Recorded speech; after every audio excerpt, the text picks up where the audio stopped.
serving the American people, but you're serving your team. Your team is your lifeline. It's the most important thing to you downrange. There's nothing more important to you in a hairy situation than your teammates.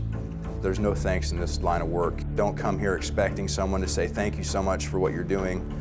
You'll get that from civilians walking on the side of the road just for being in the military. Here, you do the mission, you recock, and you go out again. No one will know what you're doing. No one will know where you are. No one will know what you're working in. They're not going to know the context of your job.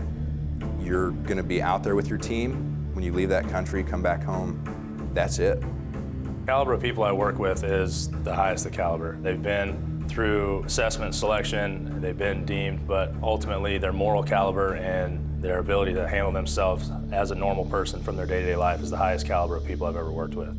I would go anywhere and do anything with any one of these guys that I work with.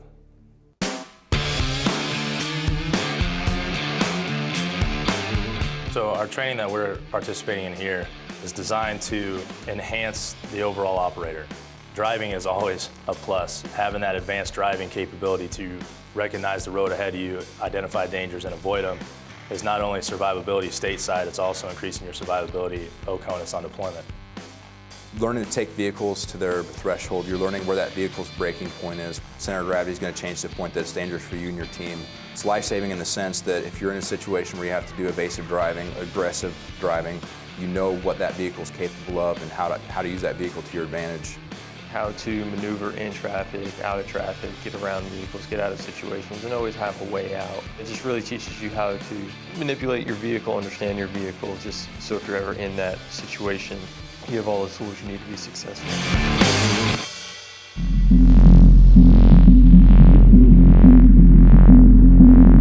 Shooting is always a plus. The ability to precisely put around where you need to greatly enhances the survivability of the team and reduces collateral damage and increases mission success. The piece of it we're being taught the rifle range, an average person's reaction time is a quarter of a second. So when a target presents itself, you have a quarter of a second to react to a change and act on it. So you start at the low ready, the target presents itself, you have a quarter of a second to get your sights on target and squeeze the trigger and making sure it's accurate and dead center. In a vehicle, getting out of a vehicle, taking cover, exchanging fire from that aspect versus standing on line and just shooting paper targets all day.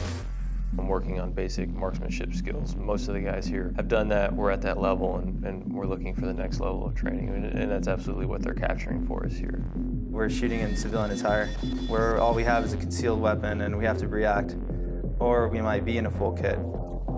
As our training, we're prepared to do anything that's required of us and anything that might be entrusted us to accomplish. Our adversaries overseas are learning our ways, so we're having to shift and adjust our training and do things differently. So every day is learning. You can never walk around and think that you have it all, know it all. The men to my left and right, they have a sense of drive, they have a sense of pride. There's just something about them that you'll never find anywhere else. Somebody's thinking about MARSOC, what I would say to them is go for it. It never hurts to try. The only thing that's ever going to hurt is your pride, but just pick yourself up, dust yourself off, and do it again.